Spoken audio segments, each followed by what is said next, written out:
Previously on the 007 Diamond Jubilee, this happened. The name's Bond. James Bond. And now this. Hi, I'm Kevin from the SDP, and this is the 007 Diamond Jubilee.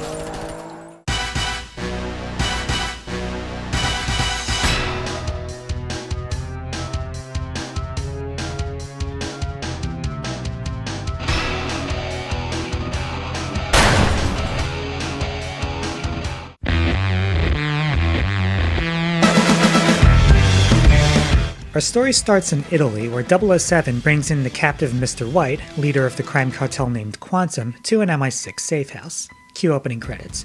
Whilst Mr. Wright is being interrogated by Bond M and company, one of the guards shows his true colors. He shoots M and helps Mr. Wright escape. Bond chases the phony guard, eventually killing him. M is not pleased, not only because an assassin got so close to her, but because 007 killed the man when they could have interrogated him as well. But they managed to follow a series of clues through Haiti, Austria, and finally Bolivia, where Quantum is purchasing large tracts of land, ostensibly for a wildlife preserve, but you should know better by now. The two Bond girls are Camille Montes, a Bolivian intelligence agent, and Miss Fields, an envoy from the British Embassy in Bolivia. Quite notably, Camille is the only leading lady in a Bond film to date whom Bond does not share a romantic interest in. Her mission is revenge, and thus she is less a traditional Bond girl, but a fully fleshed out character, complete with motivations, who just happens to be a girl. And it couldn't be more refreshing.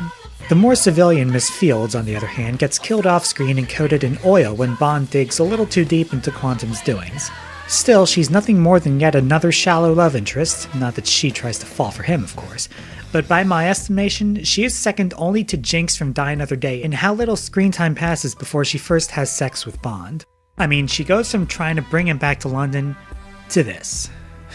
Boy, that escalated quickly.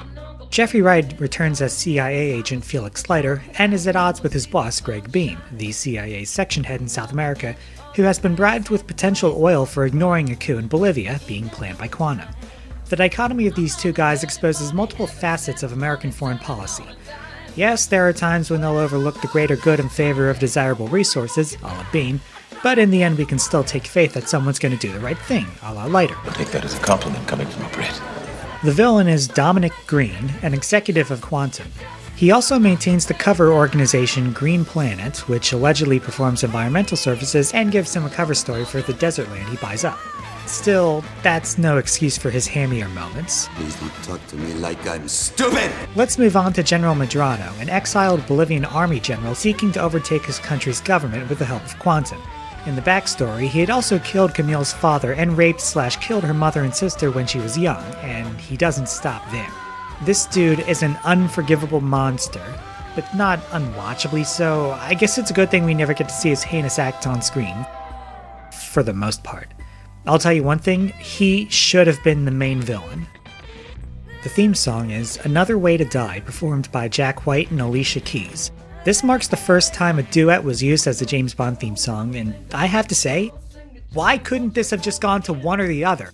It's true the two are good performers who combine their strengths, but if I were the producer, I would have had Keys go solo on the vocals and relegate White to the crunchy guitar riffs he's famous for, in bands like the White Stripes and the Raconteurs. As it stands, I guess some tastes weren't meant to go together. Also, is it just me or did they steal the opening notes from the theme song of the last movie? This time around, the opening credits were designed by the company MK12, who had worked with director Mark Forster before on the Will Ferrell film Stranger Than Fiction. The credits feature scenes of Shadow Bond walking the desert, with the usual images of guns and girls once again in play, and the use of dusky blues and oranges. Because complementary colors. You might be asking about the title Quantum of Solace. Well, that name comes from one of the short stories in For Your Eyes Only, however, the two works are unrelated. The short story is nothing but an anecdote about a civil servant and a flight attendant, and, like the original version of The Spy Who Loved Me, wasn't worth adapting directly. As for the title, Quantum of Solace refers to an amount of hope, no matter how tiny, and as explained in the book, when that's gone, when the quantum of solace drops to zero, the relationship is over. In the film, Bond appears to get his quantum of solace from avenging Vesper Lind, which becomes a character flaw he must overcome. Full disclosure, when I saw Quantum of Solace in the theater, I was confused by the plot, since from what I had read online, I was assuming Greene's plan was to poison the Bolivian water supply.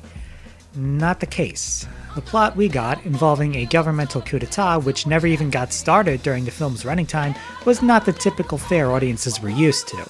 After all, it's not like there's a time bomb or something that spells out the climax for the audience. But having seen it a few more times, I'd prefer to look at this film from Bond's point of view. Having been shell-shocked by the events at the end of Casino Royale, he goes into the film not caring whom he kills, even if keeping them alive would be a preferable choice for MI6. And the villains seem to take advantage of this. Even when Bond doesn't kill a person of interest, they find some way to blame it on him.